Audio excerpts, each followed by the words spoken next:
Magandang hapon mga kawaray upay. Nasa pasyalan po tayo ngayon. Ito po yung tinatawag nila ni Scott's View. At sa Scottish Borders lang din po ito located. Pinag-video ko nga po itong asawa ko pero ayaw niya talaga sumunod sa akin. Alam niyo po ba kung bakit? Abay masakit daw ang tuhod niya. Kawawa naman pala talaga. Oh, kasalanan ko to guys. Paano ba naman kasi? Sinara ko bigla yung pinto ng sasakyan. Hindi ko talaga napansin na yung tuhod niya and medyo nakalabas pala. Kaya ayun, hindi madrawing yung mukha niya. Sorry naman po. So eto nga po, marami po akong hinahanap dyan. Naghahanap po ako dito ng mga herbs, edible plants. Alam niyo po ba kung ano yung pinaka na-amaze ko po dito? Ipapakita ko po sa inyo maya-maya.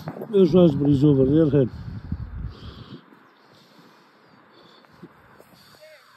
Over there, to your right.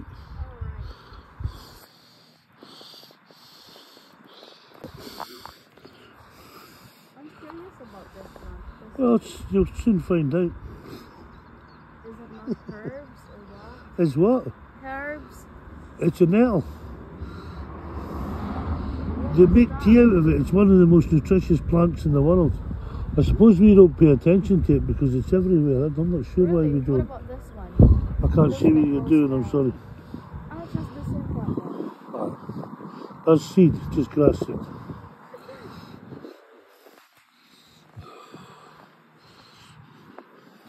All of our world was as complicated as yours, eh? Give me that. Thank you very much. So my husband is right there, being lazy. He doesn't want to go down there. She hit me on the knee. Don't say that. Slammed the door on me. Hey, I didn't mean that. You still did it. O diba, sinabi niya talaga habang nagvi-video ako, parang nagsusumbong sa inyo guys. Hindi niya talaga pinalampas kasi hindi siya masaya.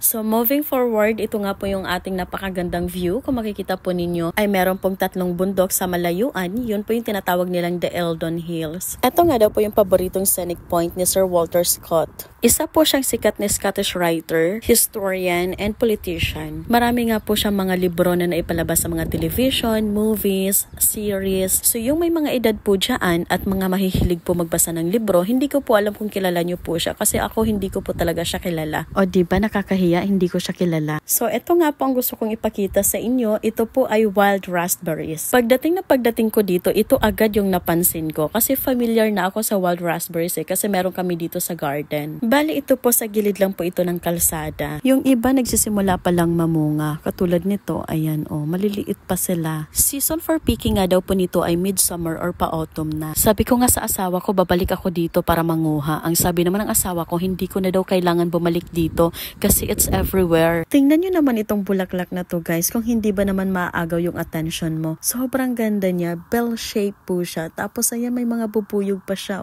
Ang ganda lang talaga. Ayan Based naman sa research ko, hindi daw po ito maganda sa tao, pati sa mga animals. Pero kung makikita po ninyo, nilalapitan po sila ng mga bubuyog. May ipapakita ako sa inyo guys. Medyo interesting to para sa akin. Charot. Para kasi siyang nadadaanan ng mga tao guys. Kaya ayun, medyo curious ako kaya puntahan po natin. Ayan siya Siyempre papasok tayo kung anong meron dito. Siguro naman walang ahas dito no. So ayan, ang ganda po niya sa loob. Ito ganyan siya Grabe, parang nakikita ko lang to sa mga movie. Char. Ang ganda niya talaga dito. Medyo malamig dito sa ilalim na to. Parang ang sarap nga po magtambay-tambay dito. Alam mo, may pagkain ka, ganyan. Parang kagubatan siya ng mga duwende. Char. So labas na tayo guys, baka manuno pa tayo.